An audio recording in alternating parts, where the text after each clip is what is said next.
السلام علیکم دوستو، کیسے ہیں آپ؟ میں امید کرتا ہوں کہ آپ بہت اچھے ہوں گے، خوش ہوں گے۔ اللہ آپ کو ہمیشہ خوش رکھے، آباد رکھے، شاد رکھے۔ دوستو، آج میں پھر نئی ویڈیو کے ساتھ حاضر ہوں، اور آج ہم جانیں گے جمعے کے فضائل اور جمعے کے وظائف۔ جمعے کے دن ہمیں کون سا وظیفہ پڑھنا چاہیے، کون سی دعائیں پڑھنی چاہیے، کن چیزوں کا اہتمام کرنا چاہیے، کن سنتوں کی رعایت رکھنی چاہیے، اور کیا کیا آداب ہے جمعے کے، وہ تمام باتیں آج ہم آپ کے سامنے رکھیں گے۔ سب سنتیں تو بہت ساری چیزیں ہیں، لیکن ان سنتوں میں چند سنتیں جو ہمیں بہت خاص ہمیں سیکھنا ہے اور عمل کرنا ہے۔ جمعہ کی تقریباً 8 سنتیں ہیں، اور ایک روایت میں 9 سنتیں ہیں۔ یہ خاص سنتیں ہیں، ہمیں جو عمل کرنا ہے اور اپنی زندگی میں ڈھالنا ہے، اور جمعہ کے دن خاص طور سے ان کو زندگی میں لانا ہے۔ اس کے بعد ہم جمعہ کے وظائف بھی بتائیں گے کہ جمعہ کے دن کون سے وظیفہ رکھنا چاہیے اور کون سی دعائیں پڑھنا چاہیے۔ تو جمعہ کی 8 سنتیں سن لیجئے پہلے۔ نمبر 1، غسل کرنا۔ نمبر 2، صاف کپڑے پہننا اور خوشبو ہو تو استعمال کرنا۔ نمبر 3، مسجد میں جلدی جانے کی فکر کرنا۔ نمبر 4، مسجد میں پیدل جانا۔ نمبر 5، امام کے قریب بیٹھنے کی کوشش کرنا۔ نمبر 6، آگے صفیں پر ہو، بھری ہوئی ہوں تو صفوں کو فاند کر کے نہ جانا۔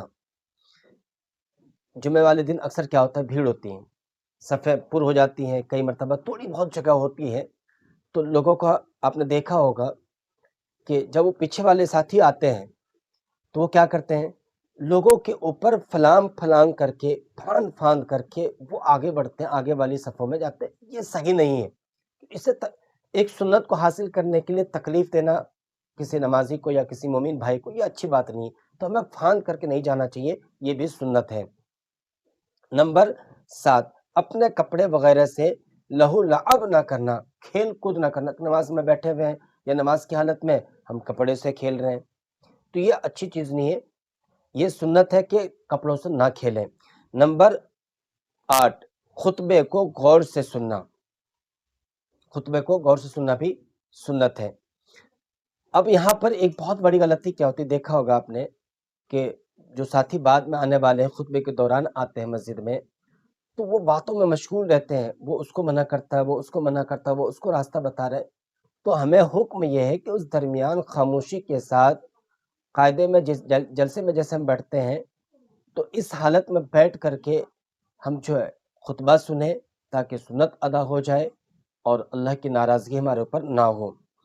جمعہ کے دن کو اخروی امور کے لیے مخصوص کرے، یعنی جمعہ کے دن اللہ کا خاص دن ہے، عید سے بڑا دن مانا جاتا ہے، اس سے زیادہ اس کی اہمیت مانی گئی ہے حدیث کے اندر۔ تو ہمیں اس دن آخرت کی تیاری کے لیے بھی ہمیں رکھنا چاہیے۔ اس دن دنیا کی تمام مصروفیات، تمام مشغولیات ترک کر دے، کثرت سے صدقہ خیرات کرے، ذکر کرے، تلاوت کرے، قرآن شریف پڑھے، اور مسجد میں جانے کی جلدی فکر کرے، اگلی صفوں میں بیٹھنے کی کوشش کریں۔ جمعہ کے دن کی مبارک گھڑی کی اچھی طرح نگرانی کریں۔ حضور صلی اللہ علیہ وسلم نے ارشاد فرمایا، جمعہ کے دن ایک گھڑی ایسی ہے کہ اگر کوئی بندہ اس گھڑی کو پالے، اس وقت کو پالے، اس ٹائم کو پالے، اس پل کو پالے، اور اس میں اللہ سے کچھ مانگے، تو اللہ تبارک و تعالی شانہ اس کو عطا فرماتے ہیں، عطا کر دیتے ہیں۔ لیکن نگرانی کریں گے جبھی وہ وقت ہمیں حاصل ہوگا۔ پتہ نہیں ہے اس وقت کے بارے میں بہت سی روایت میں ہے کہ جمعہ کے خطبے کے جو ہے، خطبے سے پہلے کا ٹائم ہے، ایک روایت میں ہے کہ اذان کے فوراً بعد جو ہے وہ گھڑی ہے، ایک روایت میں جمعہ کی نماز کے بعد ہے، زیادہ تر روایتوں میں ملتا ہے عصر کے بعد اور مغرب سے پہلے کا ٹائم ہے۔ تو ہمیں ان وقتوں کا دھیان رکھنا ہے، نگرانی کرنی ہے کہ کون سے گھڑی ہو سکتا ہے، اور اس میں ہم عبادات کریں۔ قرآن پاک کی تلاوت کثرت سے کریں، خصوصاً جمعہ کے دن سورہ کہف پڑھنا سنت، اللہ کے نبی صلی اللہ علیہ وسلم سورہ کہف پڑھا کرتے تھے۔ حضرت ابن عباس رضی اللہ عنہ اور حضرت ابو ہریرہ رضی اللہ عنہ سے روایت ہے، جو شخص سورہ کہف تلاوت کرے گا، اسے پڑھنے کی جگہ سے مکہ مکرمہ تک نور عطا کر دیا جائے گا، اور اگلے جمعہ تک 3 روز کے اضافے کے ساتھ گناہوں کی مغفرت کی جائے گی۔ اس کے لیے 70,000 فرشتے 70,000 فرشتے صبح تک رحمت کی دعا کرتے ہیں۔ یہ شخص پیٹ کے پھوڑے، ذات الجوب ذات الجنب، برس، جزام اور فتنہ دجال سے بھی محفوظ رہتا ہے۔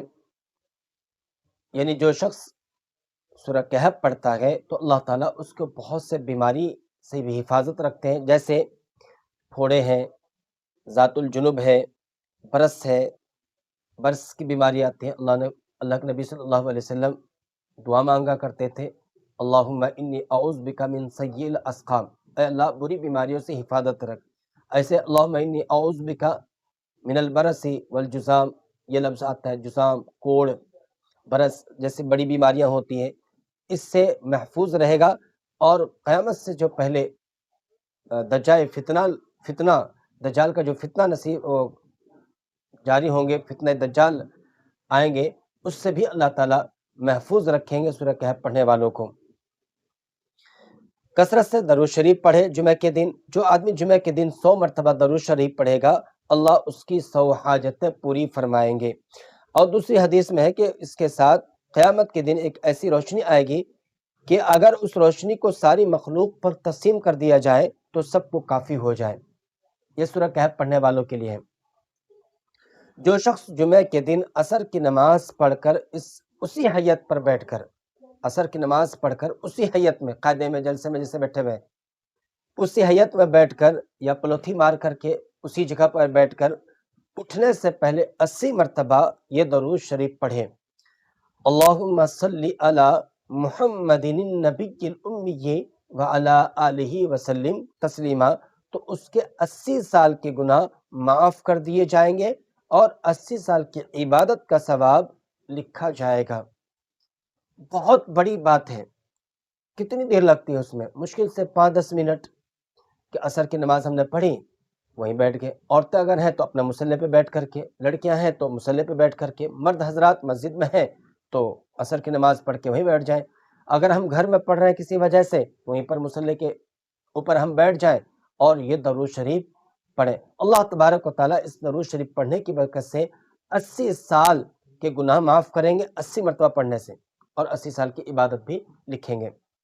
میرے دوستو، اگر بات اچھی لگی ہے تو آپ میری ویڈیو کو شیئر کیجئے، لائک کیجئے اور کمنٹس کریے، اور میرے چینل کو سبسکرائب کیا ہے کوئی بات نہیں، جزاک اللہ، اور اگر نہیں کیا ہے تو آپ ضرور کریں۔ اللہ آپ کو اس کا جزائے خیر دے۔ جزاکم اللہ خیر۔